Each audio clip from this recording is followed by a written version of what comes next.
요즘 새벽 배송이 유통업계 판도를 흔들고 있습니다. 잠들기 전에 장볼거리들을 주문해 놓으면 아침에 눈 떴을 때 집 앞에 딱 배달이 와 있는 건데 소비자들에게 큰 호응을 얻으면서 빠른 속도로 시장을 잠식하고 있습니다. 오늘 관련 내용을 정리해 보겠습니다. 김현우 소장님, 네. 상당히 획기적인 배송 서비스인데요. 네. 언제부터 이게 정착이 된 거죠? 네, 최근 인기를 끌다 보니까 이게 요즘에 나온 서비스가 아니냐라고 생각하시는 분들이 많으신데요. 네. 사실 원조는 따로 있습니다. 네. 혹시 앵커님 짐작하실까요? 글쎄요, 저희 세대 때만 해도 아르바이트로 많이 했던 거 그거 아닌가요? 네, 감이 좋으실 것 같은데요. 네. 맞습니다. 바로 우유 배달입니다. 예. 우유 배달 같은 경우에는 70년대 우유 마시기 캠페인이 확대되면서 가정의 배달이 시작됐는데요. 네. 우유 배달은 이 저녁에 각 보급소에서 분류해서 새벽에 아침에 배송이 됩니다. 네. 이 새벽 배송도 비슷한 구조인데요. 밤새 물건을 포장해서 아침에 배송을 완료하는 서비스입니다. 2015년에는 시장 규모가 100억 원이었던 게 3년이 지난 2018년에는 4천억 원 수준으로 무려 40배가량 성장했습니다. 야, 이렇게 폭풍 성장하게 된 배경은 뭐가 있을까요? 타임푸어라는 말 혹시 들어보셨는가 모르겠습니다. 네. 이 시장을 의미하는 타임과 가난함을 의미하는 투어라는 말이 합쳐진 신조어인데요. 이 타임푸어족의 대표적인 예는 1인 가구나 맞벌이 부부입니다.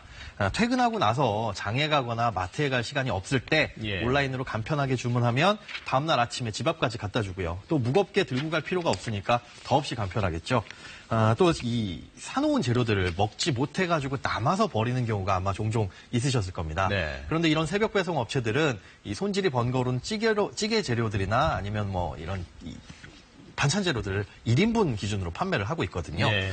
그러다 보니까 남겨서 버릴 일도 없고요.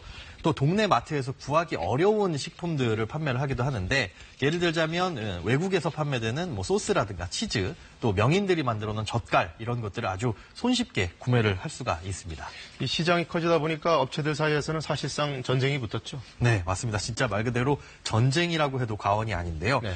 먹거리 새벽 배송의 시초는 한 스타트업 기업입니다. 예. 온라인 쇼핑몰에서 음식 재료를 11시까지만, 밤 11시까지만 주문을 하면 다음날 아침 한 7시 정도, 지금 정도 시간이죠. 이때까지는 배송을 완료해 주는데요. 네. 이 서비스로 이 기업은 지난해 매출액이 무려 1,000억 원을 돌파하면서 새벽 시장의 선두주자로 자리매김했습니다. 예. 이러다 보니까 대형 유통사들도 여기에 뛰어들기 시작했는데요.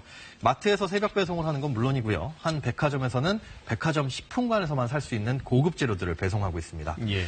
유통업체들은 소비자들의 마음을 얻기 위해서 이렇게 저마다의 장점을 내세워서 차별화된 서비스를 제공하는 중입니다. 그런데 이걸 아침에 받아볼 수 있다는 것은 그만큼 밤에 누군가는 잠을 자지 않고 일을 해야 된다는 얘기겠네요? 네, 맞습니다. 아침 7시까지 배송을 하려면 아무리 늦어도 새벽 1, 2시까지는 물건을 고르고 포장을 해서 출하 작업을 마쳐야 되는데요. 예. 이렇게 새벽 기사들은 이 밤낮이 바뀐 생활을 하고 있습니다. 또 밤에 일하다 보니까 수면 패턴에도 문제가 생기기도 하고요. 또 야간에 많이 운전을 하다 보니 이 안전에도 좀 문제가 생기고 있습니다. 또 고용 형태에 대한 문제점도 지적되고 있는데요.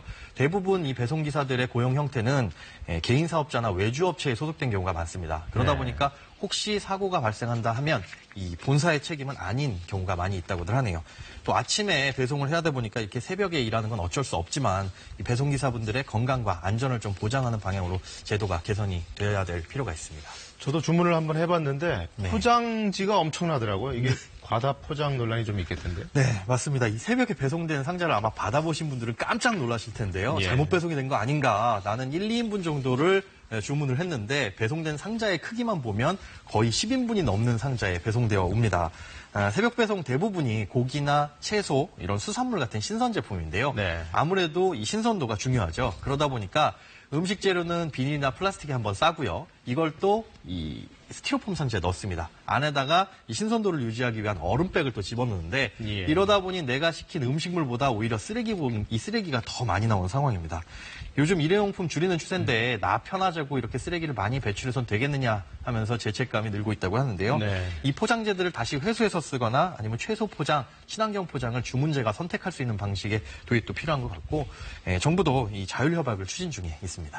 환경도 환경이지만 사실 또 기업들의 시장이 커지는 거다 보니까 예. 영세상인들 또 골목 상권 좀 피해를 보지 않을까 하는 우려도 있습니다. 네. 네, 오늘 말씀 잘 들었습니다. 네, 고맙습니다.